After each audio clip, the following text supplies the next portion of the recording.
holding it just enough to keep it from... It bursts into flames. Get it started.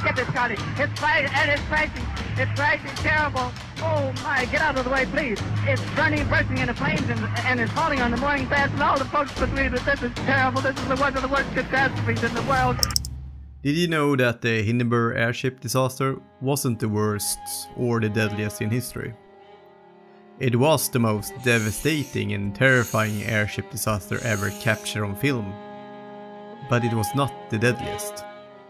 The USS Akron was. And in her time, she was called Queen of the Sky. Akron, Ohio. Half again as large as any of its predecessors, the lighter-than-air giant has again... Akron was the largest helium airship, and with a crew of 76 people, she went down in the icy cold water outside New Jersey's coast in April 1933. Only 3 people survived. Richard Lucky Deal was one of them. Richard was nicknamed Lucky after an accident in 1925, where he was on a flight list for the airship of Shenandoah. He was rescheduled at the last minute. That day, Shenandoah crashed due to a storm over Ohio, and the crash was horrible. The control car was separated from the body and plummeted to the ground, killing 14 crew members. So, when Lucky joined the crew of USS Akron, he had heard rumors about the airship.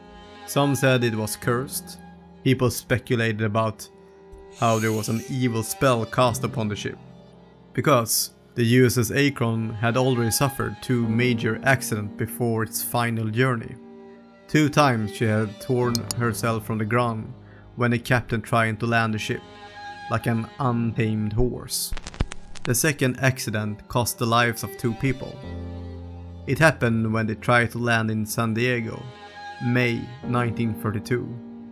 The Akron slowly descended through a thick fog at 11 AM, but when the sun burned away the fog, the cold helium expanded inside the body and surprised the crew. The docking ropes were already dropped to the ground between 2 landing crews of sailors.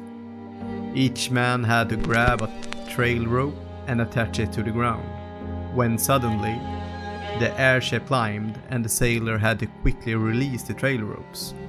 But the sudden maneuver surprised several men who were holding on to the cables, so much that they clung desperately to the line instead of letting go, dangling in the air as the Akron shot into the sky.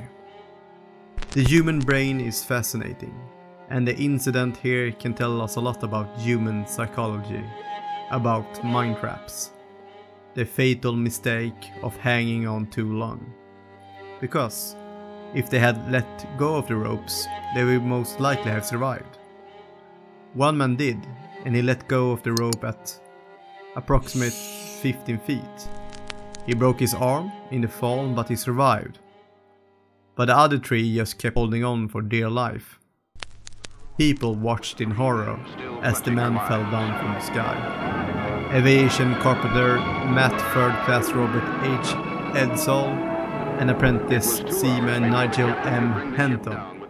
They fell about 100 to 200 feet through the air before they died instantly as they struck the ground. Only one man, C.M. Bud Cowart, was still hanging on. After dangling for about 2 hours, he was rescued, when the crew of the ship finally relayed him into the airship. And when the airship finally landed, Cowart was greeted as a hero. He said, "I just hanged on.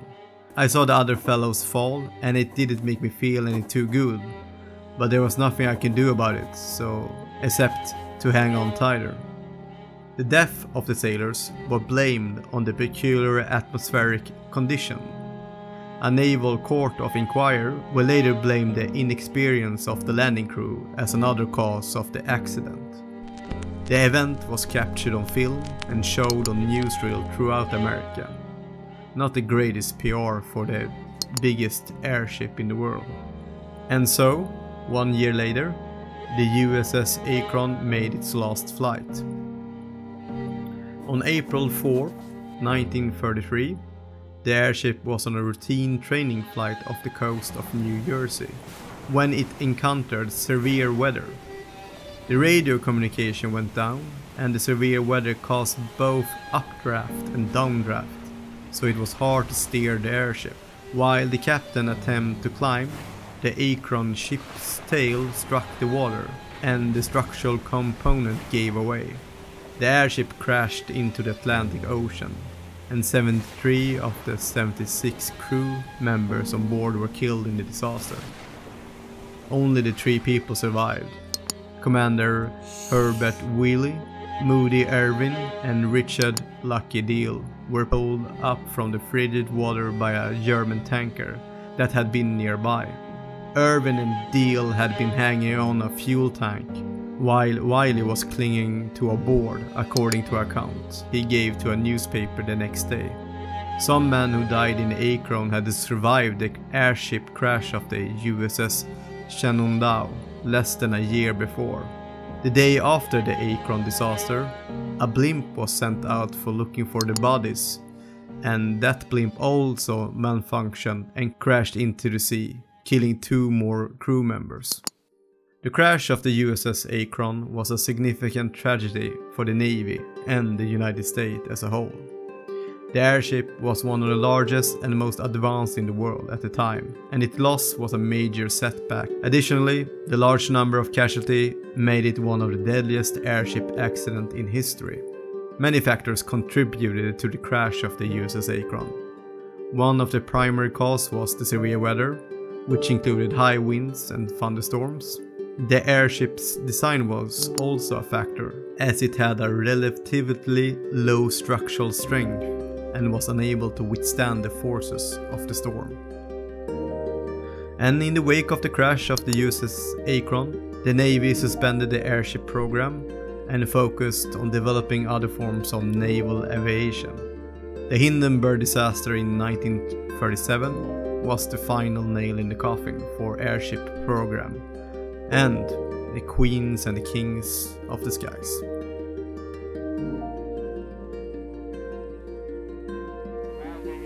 The German tanker Phoebus and are the sole survivors.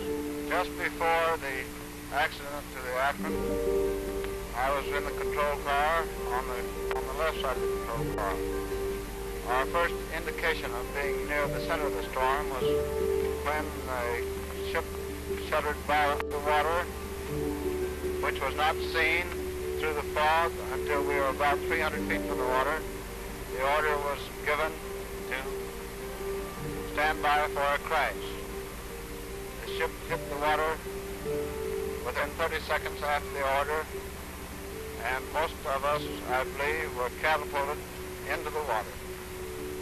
We were in the water about 45 minutes and are now ready for duty in airships or wherever we may be assigned.